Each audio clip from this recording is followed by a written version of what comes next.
Hello, everyone, and welcome back to the show. I'm your host, Mayor Jesse Nehez. Today, before we get started talking to my engineer, Mr. Wasosky, I'd just like to say that our garbage pickup will be changing as of May 1st. Instead of Thursdays, it will be Monday and Tuesdays. Monday will be the east side of town. Tuesday will be the west side of town. Another thing more things that are coming up in town are we're going to have a new gas station coming to town at the Hard Rock. So all the movement you're seeing going on in front of Northfield Park, that is their new gas station. Another thing we had going on this past week was the Easter egg party. We had the Easter egg hunt. We had the Easter bunny out on the fire truck. We had many good comments on the event. It went over very well, and we look forward to having it again next year. Also, at tonight's council meeting, we are going to be honoring Nordonia Senior Anthony Perrine for his accomplishments. So many things to look forward to here. Now I'm going to get to my interview with Mr. Wasosky. Hi, Rich. How are you doing Mayor. today? I'm doing fine, Mayor. Good. Rich, give us a brief history about yourself and how you got started here in Northfield and, where you went to school and things like that. Well, Mayor, I grew up in the Pittsburgh area and attended the University of Pittsburgh and received my bachelor's degree in civil engineering there. After I graduated from college, I moved to Cleveland to work for a consulting engineering company. And after 3 years of working for a consulting engineer, I went to another engineering company, which now I'm a part owner, in fact, a major stockholder in. And I've been working there since. And I started at the village of Northfield as the village engineer in July of 1985. And it's been continuous Long service. time. Yes, it has been a long time. It's been a very enjoyable time. So how many mayors have you been through here? I've been through 5 mayors. I Five started mayors. with Mayor Greenlee Mm-hmm. and Mayor Sotolo Mhm. and Mayor Sotola, Mayor Milani, and of course you, Mayor. Oh, don't forget Consolo. Yeah, Mayor Casolo. I'm Yes. sorry. Yeah.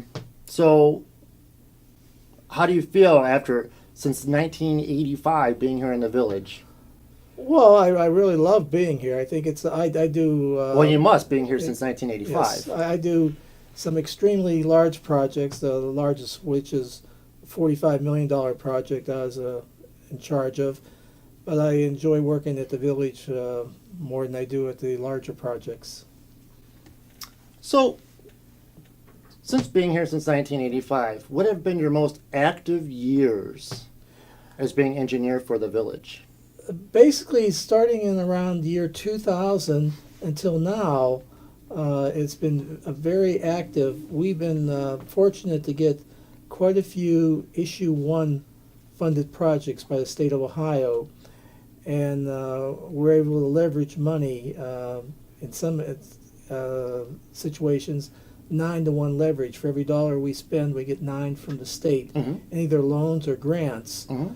So we've been able to completely eliminate all ditches on the village streets, repave most of the village streets over this time, and we started a new program of actually reconstructing the streets. So it's been very good for us in this past 3 years, because of the influx of money we've been getting from the Hard Rock Casino. We're able to do even more projects.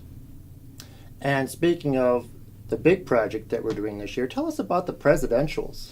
The presidential subdivision is an Issue 1 project. It's a loan. It's a 0% interest loan we're getting for 30 years. And the project will start in July of this year. That's legally, we cannot start it before July, according to our agreement with the state Issue 1 people. And that will be done during the late summer months and early fall. It will be done before the Thanksgiving of this year. Mm-hmm. And that will include all 9 presidential subdivision streets. They will be completely recycled like we did in 1994 and resurfaced after they're recycled.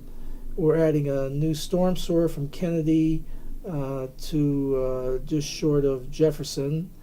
and we're also putting in the Maple Avenue milling and filling project in that particular contract. Now, I know in 1994, you guys didn't eliminate the gutter, but we're going to eliminate the gutter part of that project. Can you explain to the people what the gutter is on that project? The gutter, if you notice, is the concrete part of the roadway where you have the curb and you have an 18-inch section of concrete extending out from the curb into the asphalt pavement. We will be milling that gutter 3 inches and replacing some of the really bad areas. Eventually, when we totally reconstruct the roadway, we'll be ripping out what's left of the gutters and putting all new curb and pavement, concrete pavement in. Now explain to the people, when we go to rebuild the road, that means they're going to get a new concrete apron, and that means they're going to get new sidewalks, correct? Yes. When we do the complete rebuilding, for those people who are living in the presidential, if you want to go over and look at Cranbrook Drive, that's what your roadway will look at when we do the complete rebuildings in a few years. It'll be totally concrete curb with asphalt in between it at that point. Okay. Now, Rich, you say a couple of years down the road, but I know me and you have talked. Next year, we have a really big project coming up as Ledge Road. And can you explain what we're going to do there in 2018? Okay, we'll have our biggest single project next year, Phase 2 of Ledge Road. Phase 1 was done the past year, where if you'll notice at State Route 8, you'll notice the new concrete pavement that goes up almost up to the school, the Eaton School. We're going to extend that same concrete pavement all the way to our Eastern Corporation line, which is Sheffield Steel property. And so we'll be having new concrete pavement, new curb, new sidewalk in the village of Northfield, new handicap ramps, and we're putting in some additional storm drainage in that area, some additional storm pipes and catch basins. And can you also explain the lights that we're going to be also installing? The lights is actually a separate project. For next year, we're going to be doing one light traffic signal at the intersection of Ledge Road and State Route 8. We've gotten a 50% grant to do that light from the State Issue 1. And then the following year, we're putting in the application for another grant from Issue 1 to do 3 lights at Houghton Road, at Maple Avenue in the shopping center area, and at the fire station, replacing the existing messenger-type wires over the roadway with mast arms. It'll be looking similar to the lights in front of the Roxino now. Okay, and just to explain to the public why we're redoing these signals.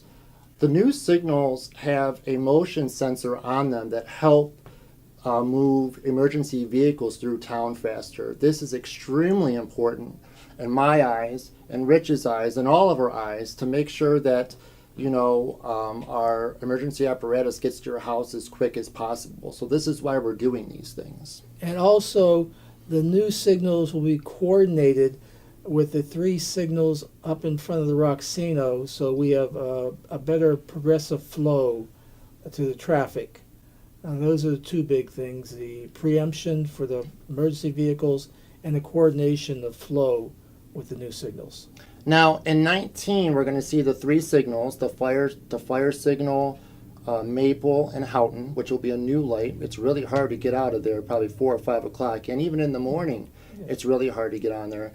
Tell us why we were granted permission from the state to put a light there.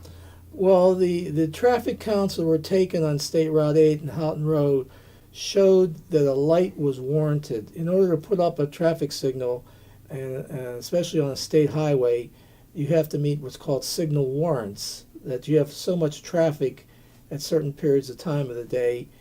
Houghton Road does meet that warrant, and this is the first time it's met it. We've been trying to put up a light there for over 25 years, but the traffic never met that warrant. And 3 years ago, we finally met that warrant, and we can do it now, legally do that. Great. Now, Rich, also in 2019, we're talking about redoing the top half of Houghton Road. Can you explain what's going on there?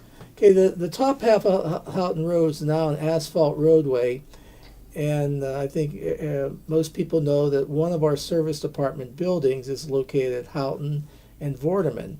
So it gets a lot of heavy truck traffic, and especially salt trucks delivering salt to our salt bin there. And that part of the road has not been rebuilt since I've been engineer, since '85, and it's in poor condition. So instead of rebuilding as an asphalt road, we're going to rebuild that section from State Route 8 to just beyond Vorderman as a concrete road with concrete curbs. We'll also put in a new sidewalk and new driveway aprons in that area. On the north side? North side, the north side is where the sidewalk is, and that will be replaced with a new sidewalk. Okay. So as you can see, we have a lot of projects coming up here. And I think a lot of people are wondering, well, why aren't we rebuilding the presidentials right now? The problem is to rebuild all the presidentials is slightly less than $15 million. And frankly, we don't have $15 million. That is correct. Even though we have a casino, we do not have $15 million. Yes. We have to be very frugal with what we do also. I mean, at the end of the year, we're probably carrying over $2 million at most. And, we have to have a decent carryover in case something big happens in town. We could have a tornado. There's tons of things that could happen that we might need that money for. So I think it's important that people know why it is that we chose to resurface these roads. Because if we're going to rebuild one by one, you're the 10th road to get rebuilt. You're driving on gravel. That is correct, Mayor. The roads, when we did the original reconstruction of the roads, the recycling in 1994, it was a 10-year life expectancy project.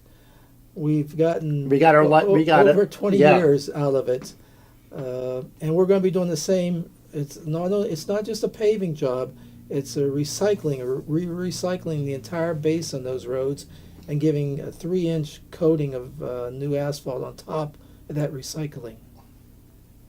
Which is I'm excited to get this project rolling. Myself, council, especially the council president, Nick Magistrelli, we've been on you about this. We've had many, many, many discussions on this, and trying to figure out exactly what we're going to do and how the project's going to progress. And I think we're at that point where we're saying this is where we're at and how we're going to do it. We are at that point, and fortunately, we do have the money. It's going to be slightly over $1 million project. We just added $300,000 to it last council meeting. That is correct. And this is a fix that can last at least 10 years.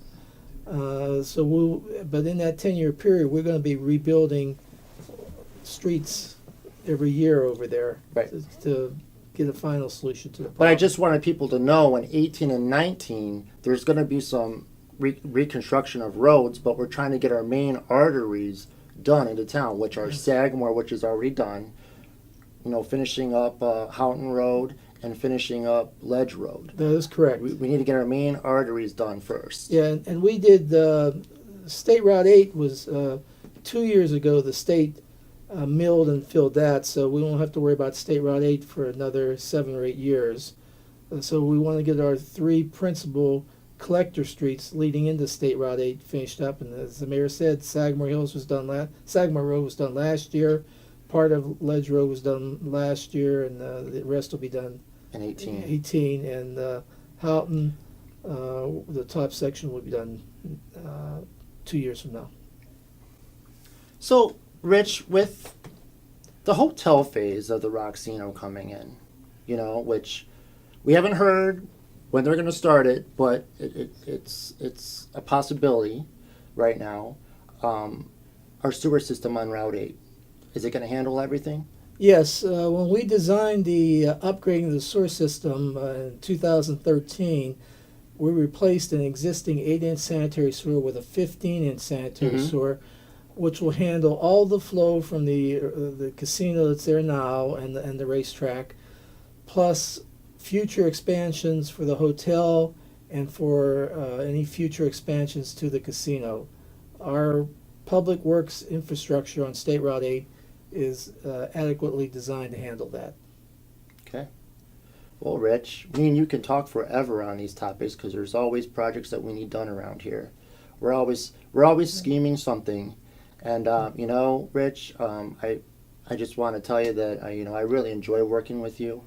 You're a real asset to the community, and no one knows this town better than you do when it comes to infrastructure. So, Thank you. It was a pleasure having you here on the show, and we'll see how it goes. That's Thank good, you, Mayor. Rich. Okay, my second guest for today's show is Jason Buss, the village's fire chief. Hi, Jason. How you doing? Good, Mayor. How are you this I'm evening? doing really well, thank you. Good, Glad good. you can make it up and kind of have a nice conversation between us today. Absolutely. Great. Give us a little history about yourself here, Jason. Well, I started here in Northfield Village in 1999 in December. I had graduated high school in June. I had a friend who had volunteered for the fire department, and he said, "Come on up and check it." I wasn't sure what I wanted to do with myself, so I figured I'd check it out. At that point, there was no fire department in Northfield. It had fallen apart or disbanded several months prior, and under Kenny Guffin and John Lowy, they were rebuilding the department. I went to EMT school up in the council chambers, fire school, and in April of 2000, Northfield Village Fire Department was back again, and I was an EMT. I was working 8 to 5 at the station. I went on to paramedic school. I went on to fire school. About 2001, I became a lieutenant here. Continued working a lot of the shifts. I was around for a lot of it. Mm-hmm. Also started working at American Medical Response in Akron, Ohio. 2003, about the same time we moved into our fire station, former fire chief John Lowy retired. Gary Voitash, who was a captain at that time, became chief, and I was promoted up to captain. From 2003 all the way to, say, 2012, I continued my education. I graduated college, went to the National Fire Academy and received training and education. We continued to build the department, added staffing, did a lot of really exciting things over those years. And in 2012, former fire chief Gary Voitash went on a leave of absence. At that time, I was the acting fire chief through March. Gary eventually did part ways with the fire department. He's now a councilman here in Northfield Village. There was a test, not a test, but we had applications. There were several interviews. And in 2013, I became fire chief here in Northfield Village, which was a part-time position, and I believe. And explain how you felt when you got that position. It was exciting because I've always lived in the community here.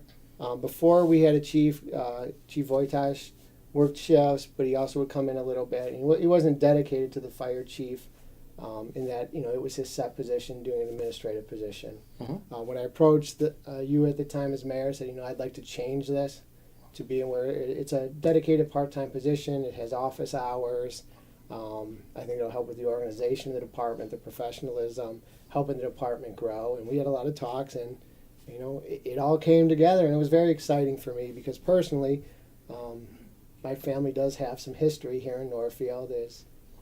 My grandfather was the first full-time. I was going to say, your name is well known in the community. So my grandfather, John Buss Sr., was the first full-time police chief here in Northfield Village.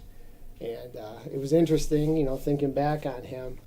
He had a very humble beginning before he came to be the police chief in Northfield Village. He volunteered for the military in World War II. He served in the Patton's 4th Armored Division as part of the 704th Tank Destroyers Battalion. He was involved in the Battle of the Bulge. He helped liberate several concentration camps and many other actions through the war. He got done with the war, came back. It's about the 1950s. It's 1950 exactly, and I believe Julius Bunk was the mayor here. Mm-hmm. Arch Milani was on council, another name well known throughout the community. And he became the first full-time police chief here in the community. He worked mostly days. He'd work some evenings, but he had part-timers that worked nights and weekends for him. It was an interesting time, because back then we had the drive-in theater would be coming. We had the racetrack while he was police chief. And we have a similar time period now where the racetrack is our economic driver that's helping build the community. And we can almost hope for a renaissance or a resurgence of what we saw back in the 50s and 60s and 70s in Northfield, where there was lots of businesses. The track was very profitable for us. We were really busy. I remember my grandfather telling me about the track overflowing across the street, and my dad used to help park cars because it was so busy. And it's kind of neat now to see that the track parking lot's full again on a Saturday night, and why I'm not wearing the blue badge of the police department like my grandfather did through 1973 when he retired. I'm the first part-time fire chief of the department that's really dedicated into that chief position, and it's exciting in that way. As my family history continues here, my family still lives here, and this community is very important to me. Yeah. I believe my grandfather, about 1958. Before that, they used to have constables and marshals. They got rid of all those ordinances and legislations. He helped rewrite everything in 1958. He hired the first full-time police officer, patrolman. There's some articles that I can give you, and that'll be published, talking about kind of what was going on back in 1968 and 1970s here with the department and what he was doing. So it's kind of interesting that he retired in 1973. I was born in 1980. So his whole career was done here, but I came up later and kind of continued almost a family tradition of helping serve this community. One of the many reasons why I chose you as the fire chief. Yeah, just your background alone with the community. The community, was amazing. The community is important to me, and I have a lot at stake with my family here, and my family's always been here, so it is important to me. So tell us how the fire department has evolved. Well, like I said, when I got hired in 1999, there was no fire department in Northfield. There was a walkout, and we were putting the whole thing back together. And before that, we were all just volunteers. So we got this together. We got about 10 or 12 people who became EMTs and firefighters, and we reopened the door April 1st, 2000. In that time period beforehand, Macedonia Fire Department we contracted with. We would run alongside them, but they were running the show. So it was kind of a big deal that April 1st we reopened back up, because there was a real possibility that we weren't going to open back up. And the options were there. Well, let's just go with Macedonia. Let's go with Oakwood. And, the mayor chose, no, let's keep this here if we can do it. And it was a big deal. So 2000, that happens. We open back up. A couple years later, we had some more staffing. We had some weekend hours, 8 to 5. And then we get land donated to the fire department over by where the nursing home is. And the next big issue comes up is we're going to build a fire station. And Mayor Milani and I spent a lot of time working on getting that fire station built. And there were people who laughed and said, "You don't need that building. What are you guys going to do with that? Mm-hmm. You'll never use all that space." But I went door to door with the mayor and his son. I remember, I think it was the weekend before, 2 weeks before the election, and I talked to hundreds of residents in the community about why we needed a fire station. Before, we were in 2 bays that they're literally now falling apart. There was no heating or air conditioning in them. There was no place for supplies. The bathroom was kind of improvised. It was The bad. chief's office was in the middle of the Yeah, bay. the chief office was on a bumper. And so I went out there and I talked to residents. I had residents laugh at me and say, "You don't need this, you won't get it." And I said, "Well, let me tell you about what's going on and why we're doing it." And lo and behold, the bond issue passed on that. And it was a 15-year bond issue, and coincidentally enough, it is paid off this year. The fire station is paid for. So that happened all around, 2001, 2002. We moved into the fire station in 2003. 2003 to, about 2011, we continued to get busier. We continued to work more with our neighbors. We added staffing up till midnight several nights. We weren't all the way 24/7 yet, up till about 2009, 2010, I believe it was. In 2010, an opportunity came up, very spur of the moment. I don't know if you were on council when the Walton Hills Yes. And Oakwood was leaving, or the mayor wanted to change service. So Chief Voitas and I had a lot of conversation. Do we think we should do this? Can we do this? And in the end, we said, let's go ahead and try to do this. At that point, we were only staffing 2 people. We moved to staffing 5 people a day. So we had to over double our staff. Literally, I think it was overnight or within 1 week. It was a tremendous challenge. It was very challenging the entire time we had the contract because we were always trying to get those people that we didn't have before. Walton Hills is a huge area, and there was some politics to why they changed their coverage from Oakwood to Northfield Village. Well, that went on through mid-2011. We had no problems serving Walton Hills. We really had no complaints. We went to structure fires there that we handled. The residents were very happy with us. We never really got the facilities we thought we were going to get down there. We were in their community room. And then there was, again, change in politicians. And with the change in politicians came a desire to go back to Oakwood to provide the fire and EMS coverage. It was unfortunate it happened. I think my first year as mayor is when that happened. It happened. There's really no hard feeling. It is what it is. We learned a lot from it. It was a lot to take on, and that event back in 2011 would come back as good knowledge as we went into 2016 with some of the talk that was coming around the area here in Nordonia Hills on contracting other departments, joining together, and there was a lot of challenges we found in that process in 2011 with Walton Hills that we were able to draw from later. So in 2011, July, I believe, we lose this contract.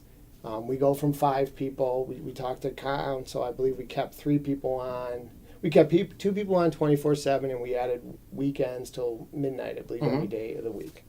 And then the news starts coming out that, gambling passed in Ohio, and the Hard Rock's going to come. And from 2011, 2012, we're hearing things, and then, yes, indeed, the Hard Rock Rocksino is coming to Northfield Village, and there's wild speculation on what that's going to bring and, how it's going to change the community. Well, for the fire department, it's changed it for the better. We're busier now because a lot of people go to the Hard Rock, and it does press our service, but it is also bringing up more of a tax revenue for the fire department, which in 2015, I approached the mayor, council, and with the finance director said, yeah, I think it may be more beneficial than having 60 part-timers on our staff to make 3 of our guys who've worked a lot, dedicated themselves to Northfield, and make them full-time. And at first I was like, hey, you can't have full-timers in Northfield Village at the fire department. Other communities told me, well, you're crazy. Why would you do that? Well, I sat down with council, and I believe you remember, and I did the numbers. I said, it's not that much more. We're going to pay these guys the guys' benefits, but right now these guys are working a ton of hours, and we probably should be paying them benefits anyway. I mean, they're dedicated to our community. So with that being said, we got it hired, and we had our first 3 full-time firefighters. About that same time also, it was actually a year or 2 before, Northfield Park Racetrack approaches us and says, we would like you guys to run our EMS service on the racetrack. The standby EMS service, which was always outsourced to another private company for years. We had negotiations with them.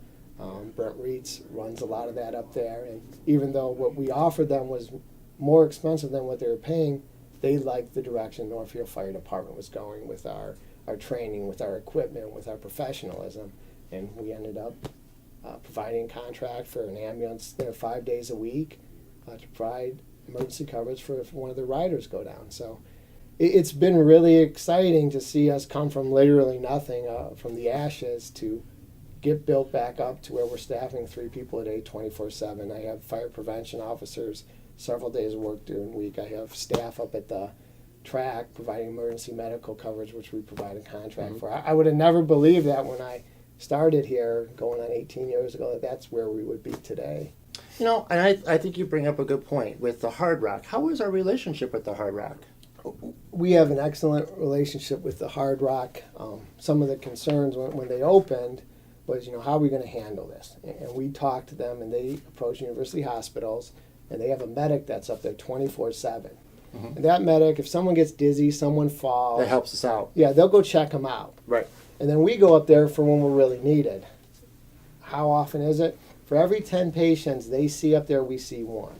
Okay. And we're going up there a couple hundred times a year. Mhm. So if they weren't there and we didn't build that relationship working with the Hard Rock, working with University Hospital, we'd be up there 1,000 times a year evaluating people. The fact of the matter is now when we go there, it's for very sick people or people who are hurt. There's no people up there, faking an illness or, really trying to get out of anything. I think people are going to the Hard Rock, to a show, to the comedy club. They're going out for fun. They don't want to call the ambulance. So Yeah. usually when we go, it's for a heart attack. It's for someone who's fallen and hurt themselves, a stroke. Something serious is going on with them. So we do have very serious medical calls out of there that the Hard Rock staff helps us with, the University Hospital helps us with, and it's been a really good relationship. We have a fire inspector at every show to ensure safety, to make sure exits aren't blocked, and they work very well with us. If we say, hey, something's got to change, I was up there when Cash Explosion was filming, and they had blocked a bunch of doors outside with tables, and I said, this can't be here. You got to get these people out of here. They don't fight. They say, you're right, safety's number one, and they're excellent to work with us. And it's been a very positive relationship. And that's all because of you. Well, it's because of the whole team. Our people go there, and You and your team. yeah, we try to work with them. We're not looking to get anyone. We're looking to work together. There's no hiding it. They're our biggest economic supporter of the community, and we have to have a good relationship with them. Agreed. So, how many active members do we currently have? Right now, we have 42 members on the department. 5 are on leave of absence, so that would put us at 37 active members on the department, which it's down from our high of about 45, but 37 our schedule's full, and we're doing very well with that. We have a lot come and go with leave of absences as they get hired full-time. We just had a member get hired full-time with Cleveland EMS this week, so he's on a leave of absence now. But hopefully he'll come back. I know this was kind of on everyone's mind. Tell me about what happened with the regionalization plan with the Northern Hills communities and why we opted out of it. Well, I mean, that was a complicated situation, and I sat through the regionalization talks in 2007 that Mr. Brewer did, and there was months of meetings and discussions, and even after that, there wasn't a call that, hey, all these communities should become one fire department. They said they're all unique, they all have different things they have to do.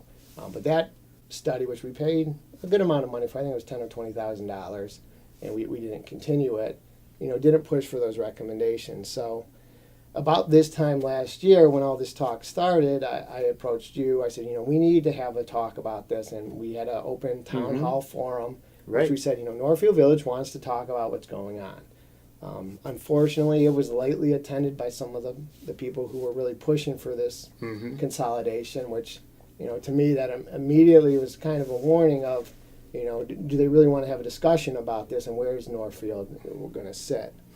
And so we started looking at it, and when we looked at it, me and you had a hard time finding where the benefits is. Northfield Village is a square mile. Nobody's going to get faster in Northfield Village than our fire station. Now, it helped the surrounding communities. It would help the surrounding but it communities. doesn't help Yeah. Northfield. And when I look at what to do, our primary stakeholders are our residents and our visitors to Northfield, and our businesses in Northfield. They pay the taxes, they pay the fire levies.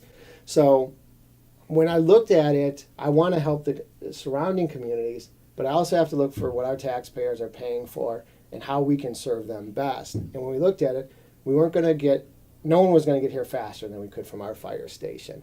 And what we were going to be paying them was way more. And so when we look at what we were going to be paying them, right now our budget's about $850,000. Sagamore Hills is paying about $750,000, I believe the final term was, to have 2 firefighters there. Well, we have 3 firefighters on duty. We have myself as the chief position. We're staffing the racetrack, and we're doing that all for less than $750,000 now. Mm-hmm. So the proposal would have lowered our manpower that was actually at our station. So with that, we weren't going to get a manpower bonus. We weren't going to save any money. There was concerns on my part that, I just told you I have 42 employees that I employ here. Mm-hmm. That's 42 people who work in Northfield Village. 42 people, 3 of them are full-time, Mm-hmm. that have full-time jobs.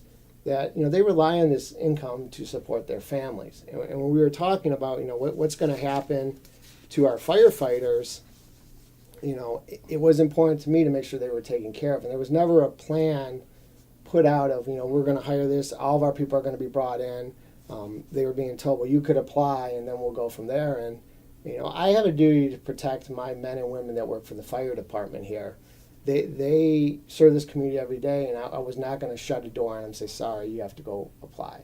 So something had to be done, and there was really never discussions on how we were going to achieve that.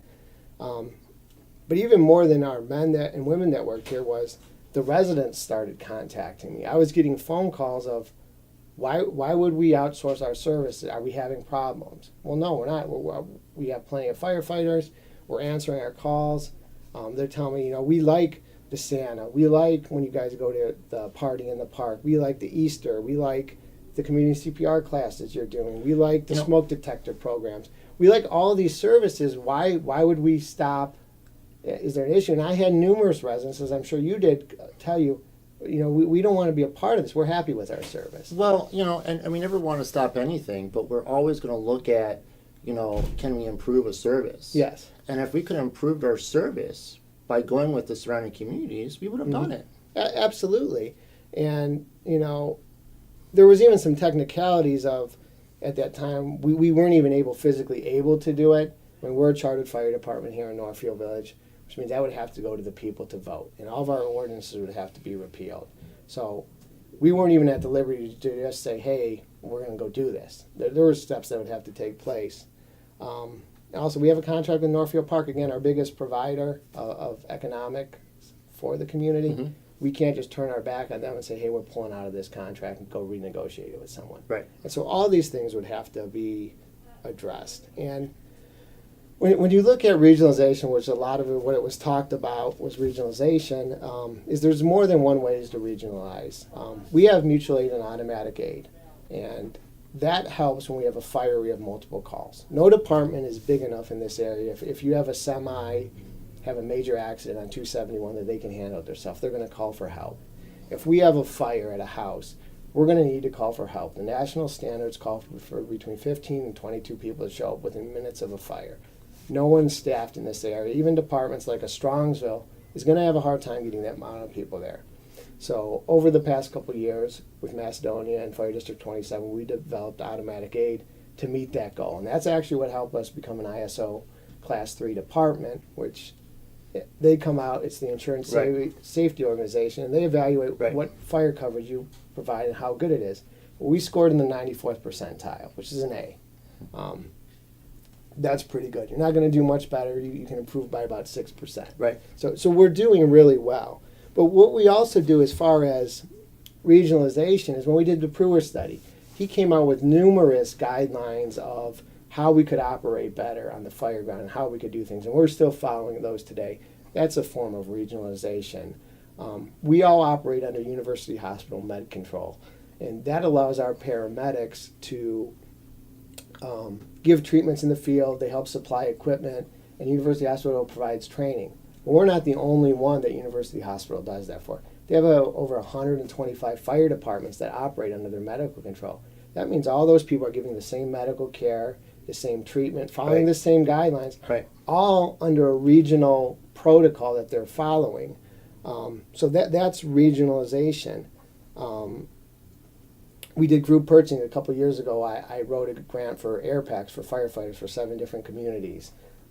Because I ordered over 100 air packs, I was able to get reduced pricing. That was a regional effort that many departments benefited by, and you can do those things. That's regionalization to me. We're part of the Summit County 800 megahertz radio system. Almost every community in Summit County is on the 800 radio system. They pay for the infrastructure of the system. We have small user fees that we have to pay per radio, but that's a regional system that everyone's on and everyone helps support. And there was a lot of talk that we're regionalizing. Regionalizing isn't just a bunch of small departments becoming a bigger department or contracting with a bigger department. Regionalizing is about coming up with an efficient service and an effective service that works for each community. And when we looked at it, we had an efficient and effective. It wasn't effective for us to join. To move it because we were effective now. But regionally, we've got protocols that allows all firefighters to work on the same page, to know what everyone's doing. Right. And when we show up somewhere, we know what they're doing, and it reduces costs whenever possible by, one last example I'll give on is Sagamore Hills, Macedonia Police, Northfield Fire, Macedonia Fire. I'll work out of Macedonia Dispatch Center. That could be considered a regional dispatch center that we're all working out of. That's a form of regionalization. Right. So it's more than just one department say, hey, I'm going to, become a bigger department. Right. There's other ways you can do it. And we did decide that having the local control here to control costs, to control how we want to deploy our fire department in Northfield was important. And the council backed that up too when we were having our discussions. There was many rumors out there, but I think that people need to understand that we were just doing our due diligence in the situation. We were trying to see if we could better ourselves, and we found out that we couldn't. Yeah. Basically that's what it boils down to. And are we looking at other venues like dispatching and things like that? Yes, we are. And I've talked to the council president, Nick Molnar, over in Macedonia, and I told him, I said, Nick, I just want to let you know, because we would always let them know. We'd always be upfront with our neighbors, always.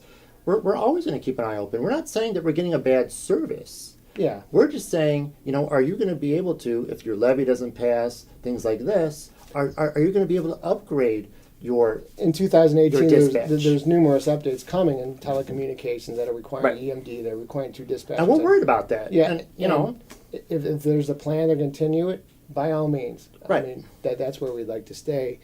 But, we always have to, it's the taxpayers' money. It's not our money. And we have to do what's best for our taxpayers. it'd be frugal, right? At all times.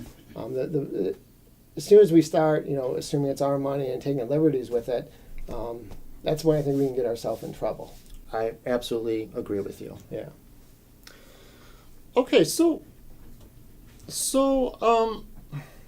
now that we're talking about calls and everything, how many active calls do we actually have? Last year we ran 815 calls. The year before that was 777. It takes us about, from the time a person picks up the phone and calls 911 and the call is received, it takes us about 3 minutes and 25 seconds for an ambulance to be at the door to start treating the person, which is below the national standards. So it's great service. Our residents are always happy with their response time. About 85% of our calls end up being medical calls. About 15% of them are fire calls, and that's pretty standard across the board. I think you answered my next question, so I'm just going to skip over it. But what are future plans on expansion for the fire department? Well, today I spent the whole day with Bowen Associates, the contractor that we hired to look at all of our buildings, and we do have some needs coming up. We're out of space at the fire station. We never thought that would happen, but we're there. We need dormitory space. We need vehicle parking space. So we're looking at station expansion. The Hard Rock continues to be the epicenter of where there's excitement in the community and talks of, is there going to be a hotel there? Right. Are they going to expand?